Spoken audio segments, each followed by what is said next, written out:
I never thought I'd be the guy who said no to signing a birth certificate, but here I am. My wife lost her mind when I refused to put my name on the birth certificate for a baby that sure as hell ain't mine. We've been married for 6 years. She's 33, and we never had kids. Not for lack of trying, just it never happened.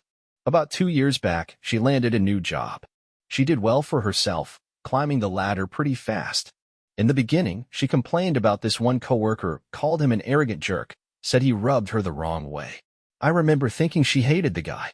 Funny how that changed. After a while, she stopped mentioning him altogether. At the time, I did not think much of it. Our marriage wasn't perfect, but I never imagined she'd cheat.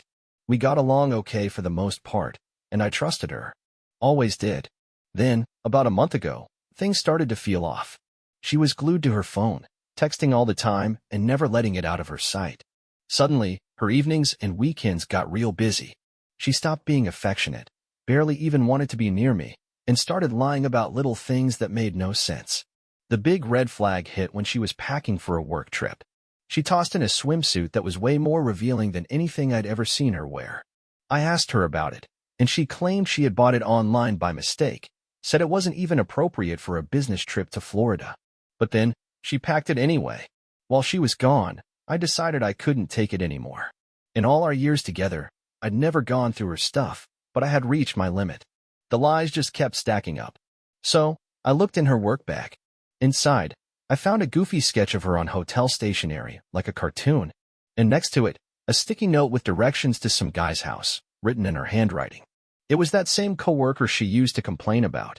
I checked our bank account and found a bunch of charges from restaurants around town, places she said she was nowhere near during those times.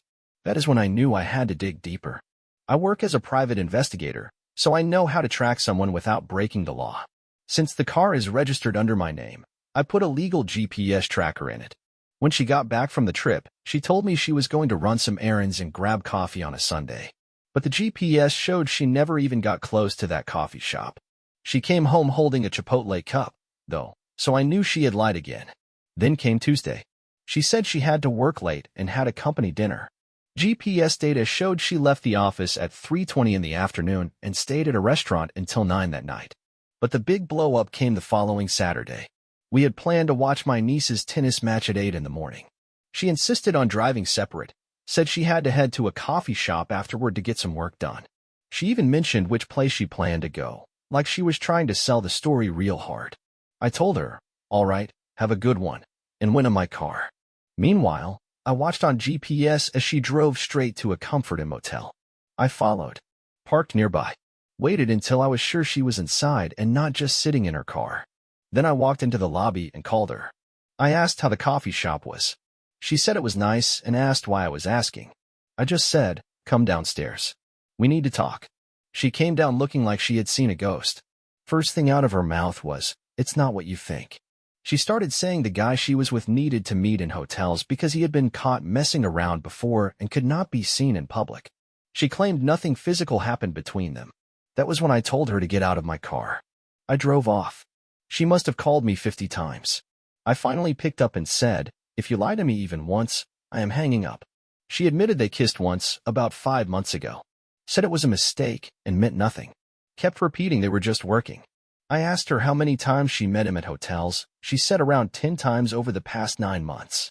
Then I asked where she really was on that Tuesday night. That made her defensive. She swore she was at work all day and only left for a work dinner. I said I did not believe her and hung up. Later, she came to the house while I was loading up my stuff and my dog into the car. She stood in the driveway crying, refusing to move until we talked. She was sobbing, saying she was sorry, saying she was hurting too. That was the day I left. Been a month since then. We have met up a few times since. She keeps trying to explain things, but whenever I ask questions, she gets defensive, tells me answering does not help our marriage. She says I am trapping her, twisting her words. Claims it was never romantic, just that the guy was helping her with work. She admitted the text got inappropriate, talked about our personal problems, and said she deleted them so I would not get the wrong idea. Said they were not flirty, but they might seem that way. Said he helped with her stress and depression. And honestly, I want to believe her. Maybe because I still love her. Maybe because I do not want to face the truth. But I keep going in circles, trying to figure out what is real. Even if I get the full truth, I do not think I can get past what I already know. Am I losing my mind? Update. It has been a month since that day at the hotel. We talked again last night. I asked if she has been in contact with the guy. She told me he has no idea about the hotel confrontation. She said she never told him, said it is a marriage issue, and he is not part of it. I asked her straight up to stop talking to him outside of work. She said she was scaling back. That phrase just lit a fire in me. Scaling back? That meant she was still talking to him, just trying to ease out of it instead of cutting things off completely. She said he didn't even know I had found out about them. That made it worse. Then, out of nowhere, she lied to my face about something small, something so unimportant, but I knew it was a lie. I called her on it, and she denied it over and over. No matter how obvious it was, she would not back down. I let it slide, but in my head, I added it to the growing list of things she had lied about. After she claimed she was slowly cutting off social conversations with him, I set up a voice recorder in the house and left. I just had to know the truth. When I played it back that night, I was floored. They talked on the phone for over an hour, at least 2 separate calls, just laughing and chatting like nothing was wrong. The recorder stopped in the afternoon, so for all I know, they could have talked again later that evening. I didn't catch every word, but I heard enough. They talked about our marriage, so much for him being in the dark about it. They even mentioned using a secret phone app to hide their calls and texts. She mocked me for being late to breakfast. The two of them laughed like old friends, like teenagers sneaking around. I have not heard her that happy in years, not since we were first dating. I confronted her with what I had heard. She admitted to some of it, tried to deny the rest, but by then I was too numb to care. I had already scheduled a meeting with a divorce attorney. For 2 weeks after that, I had no contact with her at all. Then she texted me, wanting to talk. I replied that I would only have that conversation if she was ready to come clean, completely, no more half-truths. She said she knew her phone was being tapped. It wasn't, but I let her believe it. I told her I already knew everything and just wanted to hear the truth from her. Eventually, she agreed to sit down and talk. When she came over, she finally admitted it all. She told me their relationship was physical, said it had been going on for the last 6 months. She confessed to getting a hotel room the night before our anniversary so she could spend it with him. Said she kept talking to him even after I caught her because he was coaching her on how to answer my questions. She claimed the affair was over now. Said she wanted to fix our marriage. That confession came 6 weeks after I caught her at the hotel. I do not believe she ever intended to tell me the truth, not unless I kept pushing for it. She says she was trying to protect me, trying to minimize the pain, but honestly, it just made everything worse. By the time she came clean, the damage was done. The trust was gone. There was no saving it. Update, we got divorced. I did not rush into that decision. I gave it time, tried to think clearly. But looking back, I wish I had ended it sooner. She said she still wanted to be with me, but I never really understood why. Maybe she wanted to save face. Maybe she just did not want to lose control, but it was too late. The lies, the gaslighting, the manipulation, it had worn me down to nothing. That divorce process, hands down the hardest thing I have ever gone through. I was all in during our. I loved her with everything I had. No, I was not perfect, but I gave my best. I tried to make her happy in every way I could. I showed up for our life together. But now that I've had space and time away from her, I can see things more clearly.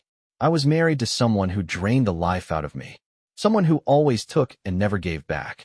I kept pouring love and energy into that marriage, but it was never enough. Toward the end, I started thinking I was the problem. I actually believed I was not good enough. She made me feel like I was failing at everything. My work, my looks, my worth as a man. But here is the wild part. Since the divorce, my life has taken off. My business is thriving. I have dated women I never thought I had a shot with. I used to think I was unattractive. Funny how that changes when you are not being torn down every day. I have had a few amazing relationships since then. They did not all last, mostly due to compatibility stuff, but every one of them reminded me just how toxic my marriage really was. I do not talk to my ex anymore, and to be honest, I barely think about her these days. The divorce got ugly near the end.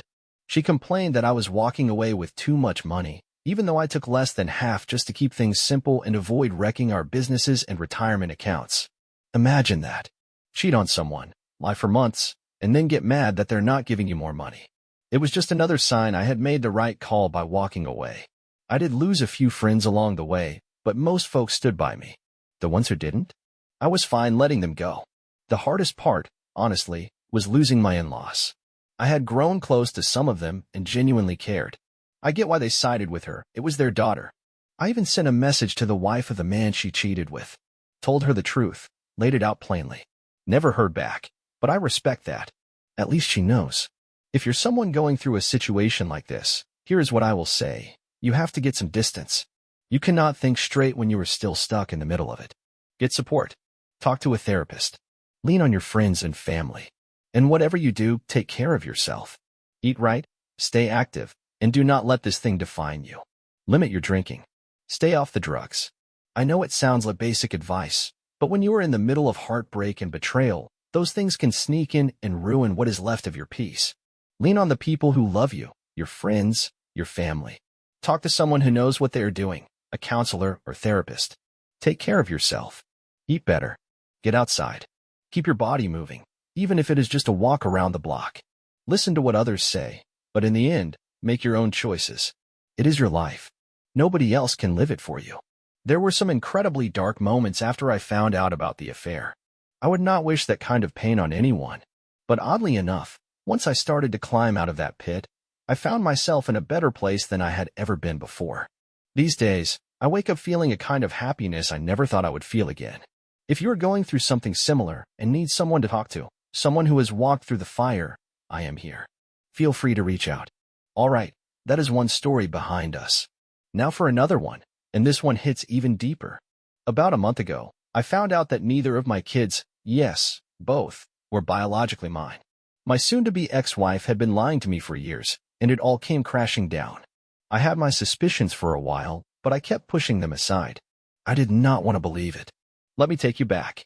6 years ago, when my son was born, I was over the moon. I thought I had it all. Married to my best friend. Starting a family. Life felt perfect. But as my son got older, something started eating at me. He did not look like me. At first, I chalked it up to random genetics. Not every kid looks like their dad, right? I did not want to be that guy who made a big deal over appearances. But it was not just how he looked. It was her. My wife's behavior changed. Her story stopped adding up. There were times she claimed to be at work or with friends, but things just didn't line up. I never met her coworkers, even though she worked there for years.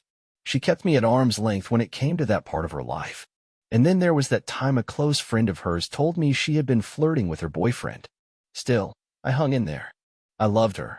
Even when the cracks started to show, I wanted to believe in us.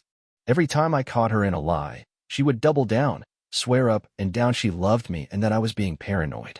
Somehow, she had me convinced that even though she lied, she had never been unfaithful. Then last year, she got pregnant again. And even after everything, I held on to a tiny bit of hope. Maybe this time the child was mine. But when our daughter was born, it was obvious. She was clearly of mixed ethnicity, and I am not. I did not sign that birth certificate. I could not. I ordered a paternity test, and when the results came in, it confirmed everything I had feared. Neither child was biologically mine.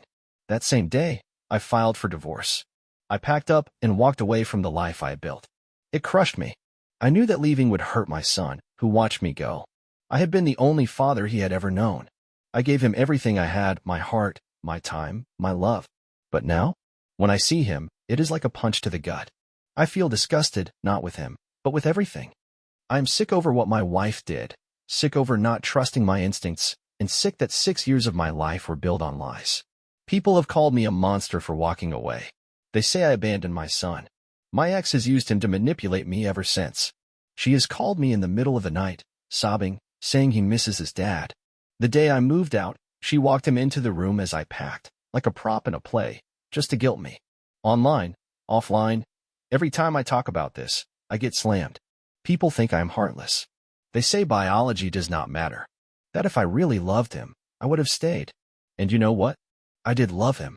I still do in some strange, broken way. But the truth is, that kid is not mine.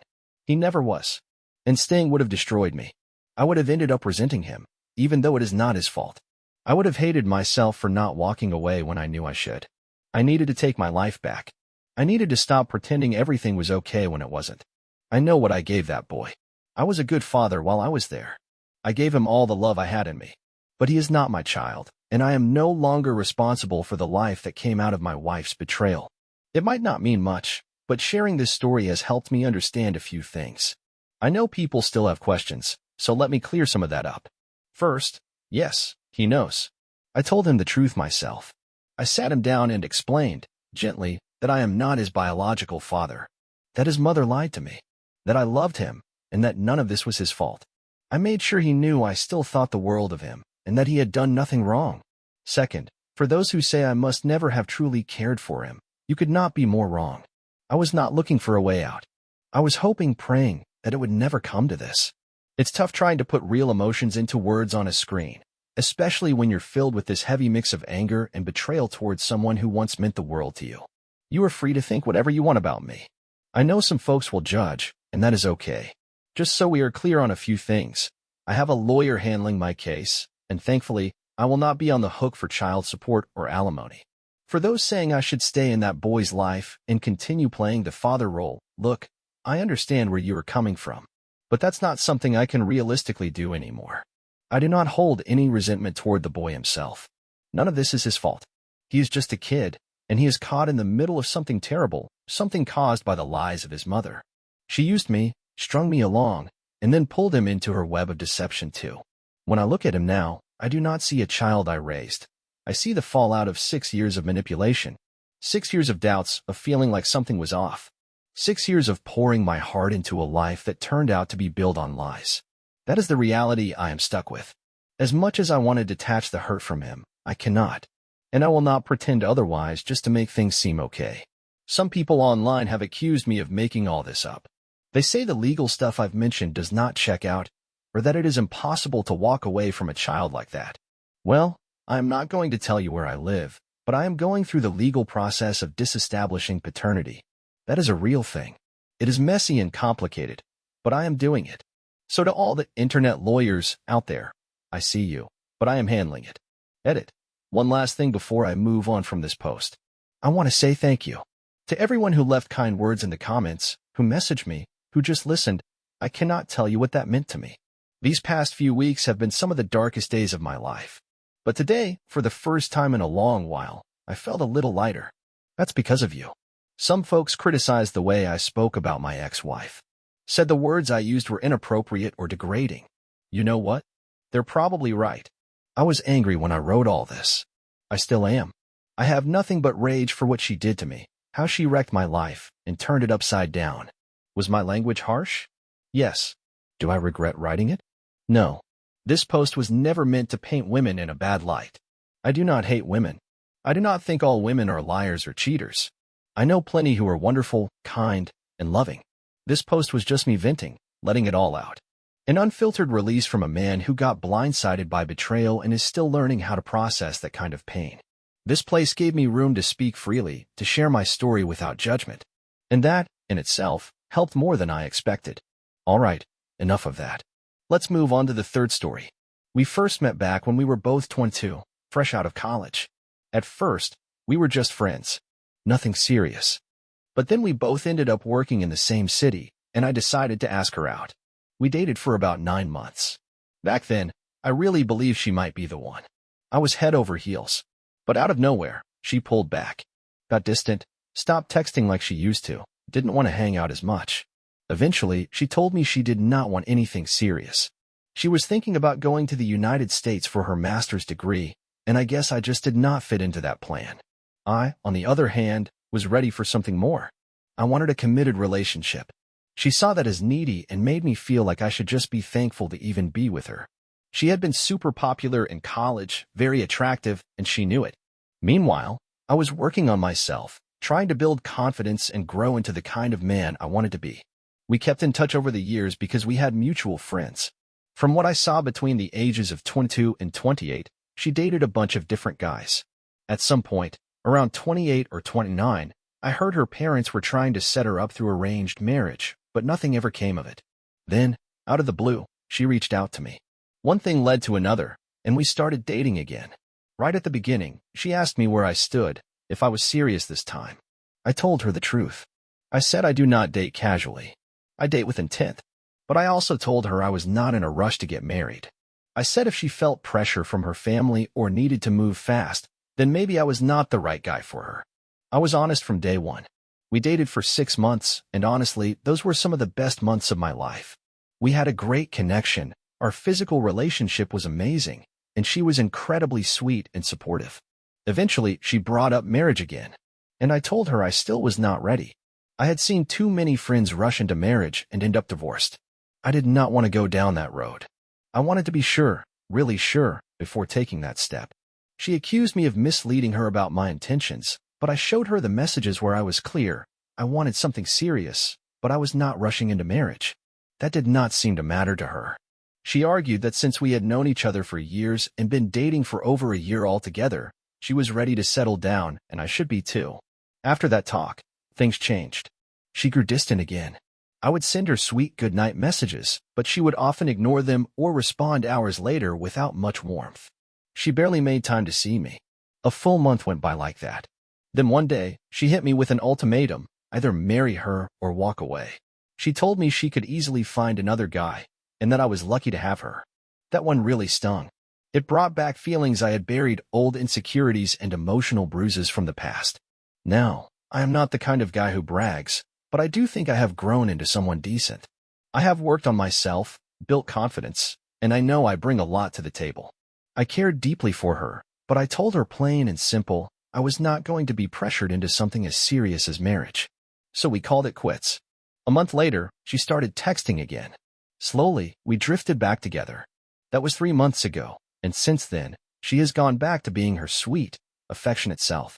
She apologized for the things she said, told me I was the one she truly wanted, said her parents were still pushing her to get married, but that she would wait for me, however long it took. But even with all that, something still did not feel right. I could not shake the feeling that she was only being nice again to win me over. Like it was less about love and more about control. One day, she's distant and dismissive. The next, she's all over me with praise and affection. It started to feel like marriage was turning into a goal to achieve, not a choice made out of genuine partnership. Update. The day after I posted all this, I read through the comments. A lot of thoughtful people said exactly what I needed to hear. Deep down, I think I already knew what I had to do. I just needed a little push. Last Saturday was rough, but I decided to end it. I called her that morning and told her I could not deal with the emotional roller coaster anymore. I said she deserved someone who matched her timeline, and I was not that guy. I also opened up and told her how much it hurt when she made me feel like she was doing me a favor by being with me. I said I wanted a relationship where we treated each other as equals. I was hoping for a calm, mature ending. Instead, she exploded, accused me of never truly loving her, hit me where it hurt, brought up insecurities I do not even feel comfortable sharing here. The conversation turned ugly fast. I kept trying to calm things down, tried to leave things on good terms, but she kept going. Told me I had wasted her time, called me a coward, said I wasn't a real man. Later that evening, she messaged again, wanted to talk in person, said she did not want things to end in anger. I agreed, hoping we could part ways respectfully. When I saw her, she looked more beautiful than ever. We decided to have an honest conversation. No yelling, just truth. I listened to her feedback, and I admitted she was right about one thing. I had been prioritizing work too much at times. But I also told her how badly it hurt when she said she could find someone better. I reminded her that kind of thinking has no place in a relationship built on mutual respect. She apologized, gave me compliment after compliment, told me I was the best man she had ever been with, asked me if there was anything she could do to fix things. I told her it was too late, that no matter how kind she was now, I could not be in a relationship where I had to threaten to leave just to feel respected or loved. And then, surprisingly, she tried to initiate intimacy, something she had always avoided in the past, claiming it was disgusting. But this time, she came on strong.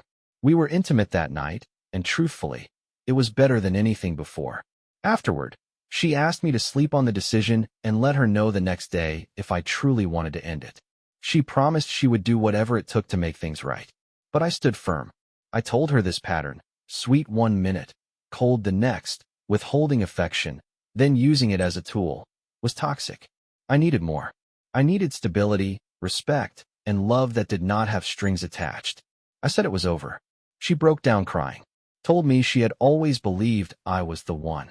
Said she had even hidden the fact that some of her friends liked me, because deep down, she wanted me for herself. She pleaded for over an hour, but I didn't budge. Eventually, she accepted it and walked out. Later that night, I got a screenshot from a friend, an Instagram story she had posted for her close friends list. I used to be on it. Not anymore. The post basically tore into me, accused me of wasting her time, painted me as the bad guy. I sent her one last message. I told her I truly hoped things worked out for her, that I wished her well, but we needed to move on. Then I blocked her. And you know what? I felt free. Finally, I'm excited to meet someone who will love me, not play games. Someone who will see me for who I am and treat me with kindness. After finishing up my shift, I headed over to my girlfriend's place to hang out for a bit. We'd been together for about a year and a half at that point. I figured we'd just relax after dinner, maybe watch something and wind down. But when I got there, she told me she had plans with her best friend. They wanted to swing by some girl's house, someone they didn't really know all that well, just to drink and hang out. That kind of thing wasn't really my scene. I suggested we just chill at her best friend's place instead, then head back home early since I had work in the morning. Plus, I actually enjoy spending time with her best friend's boyfriend. We usually just hang out and talk while the girls do their own thing. So we ended up at her friend's place, which worked for me. That was the plan anyway. Just pick her up and then all head to this other girl's apartment. But once we got there, my girlfriend suddenly decided we should just stay put, like I'd originally suggested. I thought, great, that works out better for me. So we hung around for about an hour. Her friend's boyfriend offered me a beer, and even though I normally skip alcohol during the week, I accepted it just to be polite. I try to stay clear-headed during the work week. Honestly, I'd rather be in bed by 11. Now, weekends, that's a different story. Meanwhile, the girls started going hard on the vodka shots, and before long, they were pretty tipsy. That's when her friend brought up wanting to go somewhere else. I mentioned that it was getting late, and I had to be up early, so we should just call it a night and stay where we were. My girlfriend didn't argue at first, but you could tell the idea of going out again got stuck in her head. Next thing I know, she's calling that girl, the one whose apartment we were supposed to visit, and tells her we're on our way. I told her, look, this isn't a great idea. It's almost 11, and I really need to get some sleep. But she kept pushing. I gave in, even though I knew I shouldn't have, and said, all right, we'll go, but only until midnight. Then we're out. We show up at this place, and it was exactly what I expected, a rundown apartment, clutter everywhere, and a bunch of strangers I had no interest in meeting. It was around 11:30, and I told myself, all right, not too much longer. Just hang in there. The girls were mingling, still drinking, doing their own thing. They ended up finishing off the bottle of vodka, and by then, they were full-on drunk. When midnight hit, I walked over to my girlfriend and told her it was time to leave. But she just kind of brushed me off, acted like a kid who didn't want to leave the playground. I tried again, and again. No luck. So now I'm stuck trying to wrangle two drunk women while the rest of the place is filled with people I don't know or trust.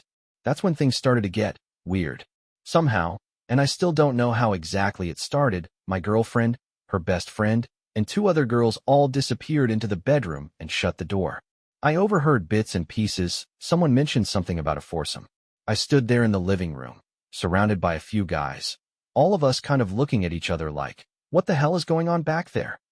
It was not my house, and I had no idea what was going on behind that door, so I did not want to just barge in. I texted my girlfriend, but she didn't answer.